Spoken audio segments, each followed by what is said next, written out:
Hello everybody, आप सभी लोगों को मेरा नमस्कार। मैं सुधाकर सिंह आप सभी लोगों का education channel study with Sudhakar में वेलकम करता हूं। करंट अफेयर्स की कैप्सूल क्लास का अगला टॉपिक लेकर के मैं आप सभी लोगों के सामने आया हूं। उम्मीद करता हूं कि आने वाले कोई भी एग्ज़ाम है, जो कमिंग एग्ज़ाम है, वो चाहे यूपीएसआई हो, यूपी पुलिस हो, यूपी में आरओ होने वाला है, या यूपी पीसीएस प्रीलिम्स 2020 हो, या अन्य किसी भी स्टेट का एग्ज़ाम हो, सभी जगह यह इम्पॉर्टेंट है और महत्वपूर्ण है। तो इस वीडियो को ज़रूर देखिएगा, अंत तक देखिएगा, और देखने के बाद अगर वीडियो आपको पसंद आता है तो लाइक, शेयर एंड सब्सक्राइब करना बिल्कुल भी ना भूलें, और मेरे चैनल के साथ मेरे साथ जुड़े रहें। ठीक है, तो चलिए स्टार्ट करते हैं। पॉइंट वाइज जो करंट अफेयर्स का टॉपिक है, इसमें पॉइंट के साथ डिस्कशन किया जा रहा है, और डिस्कशन करने के बाद उसका आंसर दिया जा रहा है। साथ में कुछ चीज़ें आपको रिवाइज भी करवाई जा रही हैं, तो ये ध्यान रखना है आपको। तो हाल फिलहाल वह कौन सा देश है जिसने रविन्द्रनाथ टैगोर की 159वीं वर्षगांठ के उपलक्ष्य में अपने किसी सड़क का नाम चेंज किया है? उस सड़क का नाम क्या है? तो सड़क का नाम है टैगोर स्ट्रीट, और वह देश है इजराइल। तो ध्यान रखना है। अगला है, मनमीत सिंह वालिया का 58 साल की उम्र में निधन हो गया, वह किस खेल से संबंधित थे? मनमीत सिंह वालिया तो टेबल टेनिस से संबंधित प्लेयर थे जिनका हाल फिलहाल निधन हुआ है। मनमीत सिंह वालिया, टेबल टेनिस। हाल में नवीन एवं नवीकरणीय ऊर्जा मंत्रालय में सचिव पद का कार्यभार किसने संभाला है? तो इंदु शेखर चतुर्वेदी हैं जिन्होंने इस पद पर कार्यभार संभाला हुआ है। ठीक है। अटल पेंशन योजना को शुरू हुए कितने वर्ष हो गए? तो 5 वर्ष हो गए, ये ध्यान रखिएगा। वह कौन सा राज्य है जिसने लोगों के श्वसन स्वास्थ्य के बारे में जागरूकता फैलाने के लिए प्राण वायु कार्यक्रम शुरू किया? कौन सा कार्यक्रम? प्राण वायु कार्यक्रम। तो कर्नाटक राज्य है। ठीक है, याद रखना है, प्राण वायु कार्यक्रम से जुड़ा हुआ राज्य कौन सा है? कर्नाटक राज्य है। अगला है, वह हवाई अड्डा जिसने भारत और मध्य एशिया के सर्वश्रेष्ठ क्षेत्रीय हवाई अड्डे का खिताब जीता है। यानी मध्य एशिया और भारत के सर्वश्रेष्ठ क्षेत्रीय हवाई अड्डे का खिताब किस हवाई अड्डे ने जीता है? तो बेंगलुरु हवाई अड्डा। कौन सा?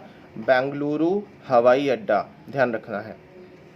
अगला, विश्व आर्थिक मंच के वैश्विक ऊर्जा संक्रमण सूचकांक 2020 में भारत की रैंकिंग क्या है? तो 74। फिर से सुनिएगा, इंपॉर्टेंट है कि विश्व आर्थिक मंच के वैश्विक ऊर्जा संक्रमण सूचकांक 2020, ऊर्जा है, याद रखिएगा, एनर्जी।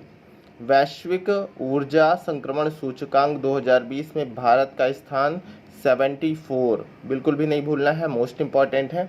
ठीक है, आगे चलते हैं। ब्रिक्स देशों के न्यू डेवलपमेंट बैंक एनडीबी ने कोरोना वायरस महामारी से लड़ने के लिए किस देश को $1 अरब की आपातकालीन सहायता ऋण राशि दी है? ठीक है, $1 अरब की तुरंत आपातकालीन सहायता ऋण राशि दी है। तो भारत को दी गई है, भारत को यह प्राप्त हुई है। एडीबी, एशिया, याद रखिएगा, NDB new development bank BRICS देशों का है, एनडीबी। आगे चलते हैं। वह राज्य सरकार जिसने कोरोना के खिलाफ लड़ाई में 30 दिनों तक अपनी सेवा देने वाले पुलिसकर्मियों को कर्मवीर पदक से सम्मानित किया। पीछे भी मैंने इस पर डिस्कस किया था, तो याद रखिएगा, कर्मवीर पदक से मध्य प्रदेश ने। ठीक है, आगे, वह कौन सी सोशल मीडिया कंपनी है जिसने स्थायी तौर पर अपने कर्मचारियों को वर्क फ्रॉम होम की इजाज़त दे दी? ठीक है, स्थायी तौर पर, परमानेंट, याद रखिएगा, ट्विटर ने वर्क फ्रॉम होम की इजाज़त दे दी है, परमिशन दे दी है। अगला है, किस राज्य के मुख्यमंत्री ने कहा कि किसानों को लाभान्वित करने के एकमात्र उद्देश्य के साथ राज्य में विनियामक कृषि की खेती करने का निर्णय लिया गया? तेलंगाना। विनियामक कृषि की खेती करने का निर्णय किसने लिया है? तो तेलंगाना राज्य ने, ये आपको ध्यान रखना है। ठीक है, अगला है, वह राज्य सरकार जिसने प्रशिक्षित युवाओं के लिए रोजगार, स्वरोजगार के अवसर पैदा करने और कौशल विकास के अवसरों की पेशकश करने के लिए होप पोर्टल लॉन्च किया। होप मोस्ट इम्पॉर्टेंट है, याद रखिएगा कि होप पोर्टल से संबंधित राज्य कौन सा है, तो उत्तराखंड राज्य। ठीक है, किस लिए लॉन्च किया गया है? प्रशिक्षित युवाओं को रोजगार और स्वरोजगार के अवसर उपलब्ध कराने के लिए या रास्ता सुझाने के लिए होप पोर्टल लॉन्च किया गया है उत्तराखंड सरकार के द्वारा। ठीक है, अगला है, केंद्र सरकार ने चालू वित्त वर्ष की शेष अवधि के लिए देश के अंदर किए जाने वाले विभिन्न प्रकार के व्यावसायिक भुगतान पर टीडीएस और टीसीएस दर कितने प्रतिशत कम कर दी है? तो 25% की दर पर जो टीडीएस वगैरह आपका, अगर आप गवर्नमेंट जॉब में हैं या किसी मल्टीनेशनल कंपनी में हैं, जो गवर्नमेंट टीडीएस के रूप पे डिडक्ट करती है पैसा, उसमें 25% की कमी की गई, 25% की, ध्यान रखिएगा। पाकिस्तान क्रिकेट बोर्ड ने जिस बल्लेबाज को राष्ट्रीय टीम का वनडे कप्तान नियुक्त किया, ठीक है, तो बाबर आजम को नियुक्त किया है, बाबर आजम, याद रखिएगा। आगे चलते हैं। जीएस के टॉपिक का एक प्रश्न है मेरा। ठीक है, आप सभी लोग मुझे बताइए कि वित्त से संबंधित प्रावधान संविधान के किस भाग में दिया गया है? वित्त से संबंधित प्रावधान संविधान के किस भाग में है? आप कमेंट बॉक्स में मुझे आंसर बताइएगा। आगे चलते हैं। India state level disease burden initiative शीर्षक वाली लैंसेट रिपोर्ट के मुताबिक India state level disease burden initiative शीर्षक वाली लैंसेट रिपोर्ट के मुताबिक भारत में 5 साल से कम आयु के जितने प्रतिशत बच्चों की मौत का कारण बाल और मातृ कुपोषण है। ठीक है, बाल और मातृ कुपोषण है। यानी एक रिपोर्ट जो है इंडिया स्टेट लेवल की आई, जिसमें डिसीज बर्डन इनिशिएटिव शीर्षक रखा गया। इसमें बताया गया कि कितने परसेंट बच्चे ऐसे हैं जिनकी मौत का कारण है कुपोषण, बाल और मातृ कुपोषण, यानी माताओं का कुपोषण या बच्चे का कुपोषण उसकी मौत का कारण बन जाता है 5 साल से कम आयु के। तो 68%, ये एक बहुत ब्रॉड फेनामेना है, बहुत बड़ा डाटा है कि टोटल मरने वाले बच्चों में 68% बच्चों की मृत्यु केवल कुपोषण के कारण हो जाती है। यानी उन्हें अच्छा भोजन नहीं मिल पाता, न्यूट्रिशन नहीं मिल पाता, उन्हें उस प्रकार की सुविधाएं उपलब्ध नहीं हो पाती हैं। और निश्चित रूप से हमारी कोई भी सरकार हो, राज्य की सरकार हो या केंद्र की सरकार हो, इन सारे डाटा को ध्यान में रखते हुए कार्य किया जाना चाहिए। कभी भी केवल एक पक्षीय कार्य नहीं किया जाना चाहिए। कम से कम इन सारी चीज़ों पे अब सुधार की आवश्यकता है, अगर तभी हम विकसित राष्ट्र बन पाएंगे। ठीक है, आगे चलते हैं।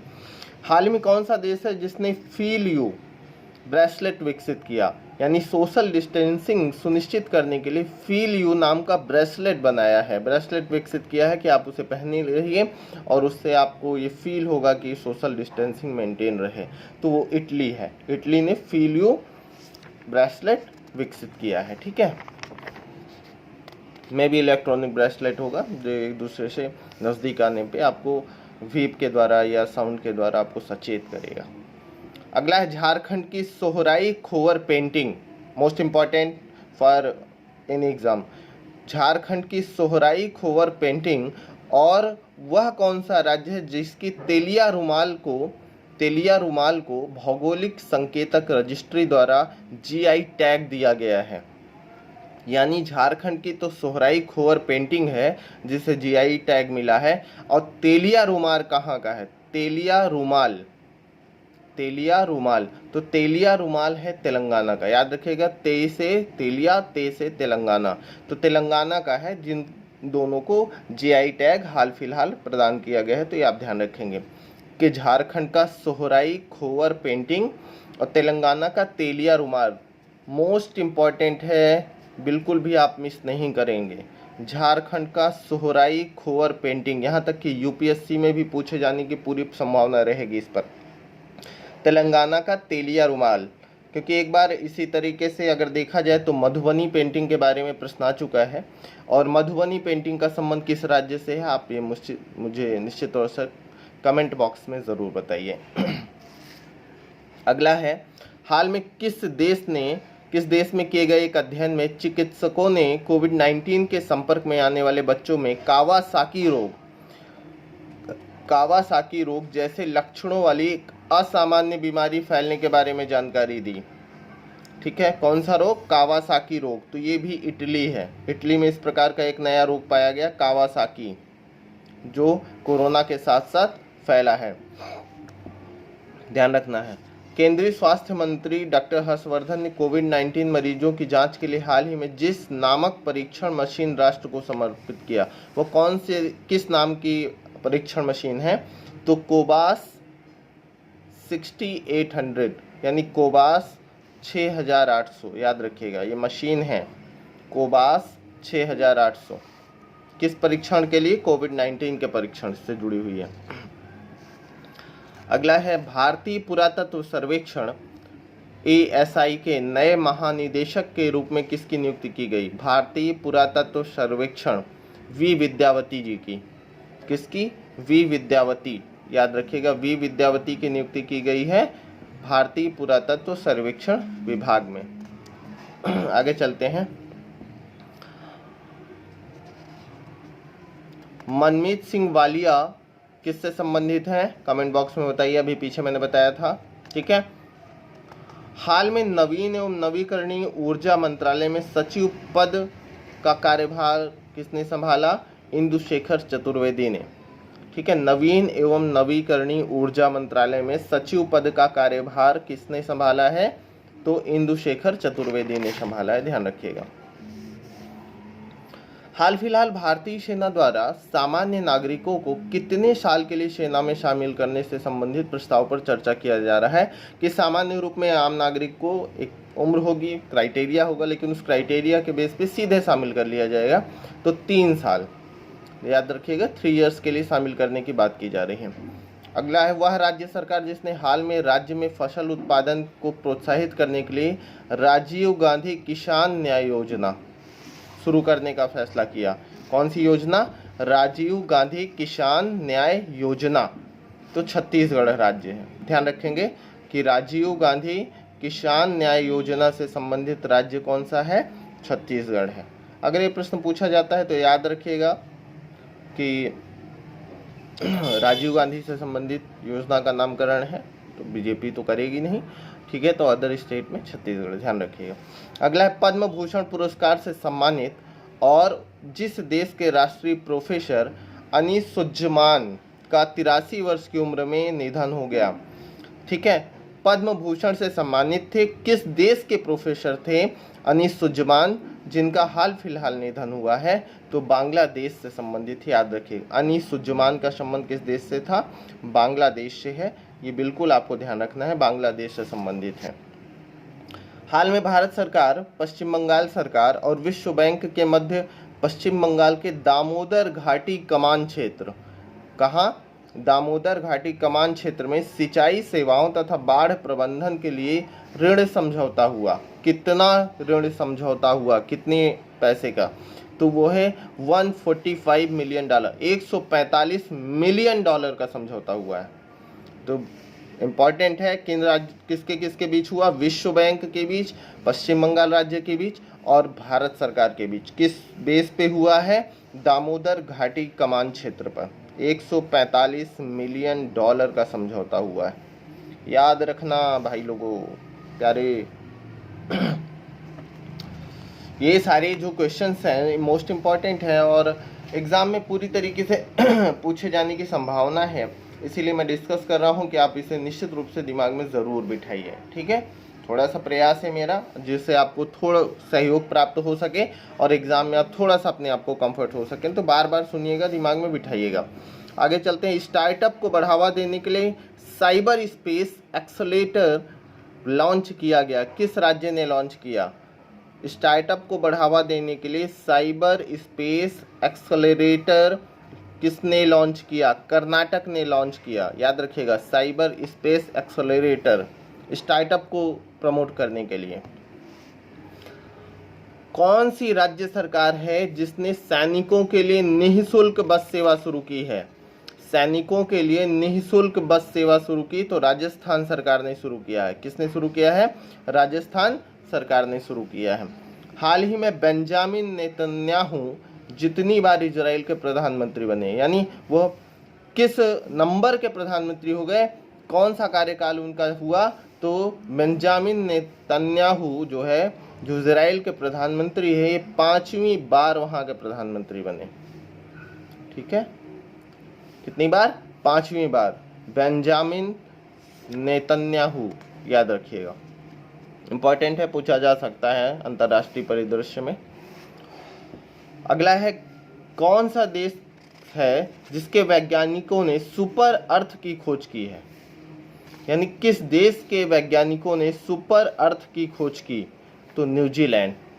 कौन सा देश है जिसने सुपर अर्थ की खोज की, जहां के वैज्ञानिकों ने, न्यूजीलैंड के वैज्ञानिकों ने सुपर अर्थ की खोज की है, ध्यान रखना है। WHO की 73वीं 2 दिवसीय वार्षिक विश्व स्वास्थ्य सभा, 73वीं 2 दिवसीय विश्व स्वास्थ्य सभा का आयोजन किस शहर में किया जा रहा है? इंपॉर्टेंट है, जिनेवा में। कहाँ किया जा रहा है? जिनेवा में, ध्यान रखना है, जिनेवा में। भारत सरकार कोविड-19 के कारण प्रभावित हो रहे शैक्षिक वर्ष को सुचारू रूप से चलाने के लिए किस कार्यक्रम को शुरू करने की घोषणा की गई? प्रधानमंत्री ई विद्या, प्रधानमंत्री ई विद्या, इंपॉर्टेंट है, भारत का है, पूछा जा सकता है। प्रधानमंत्री विद्या का संबंध किससे है? शैक्षिक वर्ष जो पीछे ना चला जाए उससे कवर करने के लिए, इसके माध्यम से पढ़ाई के लिए, स्टडी के लिए। ठीक है, जूलॉजिकल सर्वे ऑफ इंडिया ने उभयचरों की 20 प्रजातियों को गंभीर रूप से लुप्तप्राय और कितने को लुप्तप्राय के रूप में सूचीबद्ध किया, यानी 20 को तो गंभीर रूप से लुप्तप्राय बताया, और कितनी संख्या है जिसे लुप्तप्राय के रूप में सूचीबद्ध किया गया, तो 35 को लुप्तप्राय बताया और 20 को गंभीर रूप से लुप्तप्राय बताया। जूलॉजिकल सर्वे ऑफ इंडिया ने, उभयचरों की प्रजातियां हैं। ठीक है, इंपॉर्टेंट है, याद रखिएगा। हाल में किस देश ने फिलिस्तीनी शरणार्थियों के लिए आर्थिक सहायता का योगदान दिया? तो भारत ने दिया। विश्व मधुमक्खी दिवस कब मनाया जाता है? 20 मई को, ध्यान रखना है। किस राज्य ने गुजरने वाली प्रवासी श्रमिकों के लिए चरण पादुका अभियान शुरू किया? याद रखिएगा, चरण पादुका अभियान किसने शुरू किया? पहली बात पैदल चलने वाले यात्रियों के लिए है, मध्य प्रदेश सरकार ने इसे शुरू किया था, चरण पादुका अभियान। वह देश जिसने ओडिशा और पश्चिम बंगाल से टकराने वाले चक्रवात का नाम अम्फान रखा, अम्फान, कौन सा? अम्फान। तो अम्फान नाम रखा है थाईलैंड ने। ठीक है, किस देश ने रखा है चक्रवात का नाम? थाईलैंड ने। चक्रवात क्या होते हैं? कमेंट बॉक्स में आप मुझे ज़रूर बताइए, चक्रवात क्या होता है? ठीक है, साइक्लोन क्या होते हैं? और साथ में एक मुझे यह भी प्रश्न का आंसर दीजिएगा कमेंट बॉक्स में कि जो चक्रवात है, तो चक्रवातीय दशा में वर्षा की ज़्यादा संभावना होती है या प्रति चक्रवातीय दशा में, एंटी साइक्लोन में, साइक्लोन में या एंटी साइक्लोन में, ज़रूर बताइएगा। आगे चलते हैं। उत्तर प्रदेश के जेवर में नोएडा अंतर्राष्ट्रीय एयरपोर्ट को बनाने के लिए जिस देश की कंपनी को केंद्रीय गृह मंत्रालय ने स्वीकृति दी, उत्तर प्रदेश के जेवर में नोएडा अंतर्राष्ट्रीय एयरपोर्ट बन रहा है, जो देश का सबसे बड़ा एयरपोर्ट होगा। साथ में दिल्ली के इंदिरा गांधी अंतर्राष्ट्रीय हवाई अड्डे का भार जो है कम करने के लिए इसे बनाया जा रहा है, डेवलप किया जा रहा है, जो लगभग 70-72 किलोमीटर दूर होगा दिल्ली से। ठीक है, तो इसे जो स्वीकृति दी गई है बनाने के लिए वो है स्विट्जरलैंड देश। इंपॉर्टेंट है, याद रखिएगा, यूपी के एग्ज़ाम के लिए भी इम्पॉर्टेंट है। ठीक है, स्विट्जरलैंड देश को स्वीकृति दी गई है, वहाँ की कंपनियाँ इसका निर्माण करेंगी। अगला है, किस राज्य की दिबांग घाटी में प्रस्तावित 3097 मेगावाट की एटालिन जल विद्युत परियोजना की वजह से जैव विविधता पर पड़ने वाले प्रभाव को लेकर वहां पर पर्यावरण कार्यकर्ताओं ने काफ़ी बड़ा आंदोलन किया और इस परियोजना को रद्द करने की बात किया है कि इससे पर्यावरण को नुकसान होगा। कौन सी परियोजना है? एटालिन जल विद्युत परियोजना, लगभग 4000 मेगावाट की है। ठीक है, तो ध्यान रखना है, ये है अरुणाचल प्रदेश।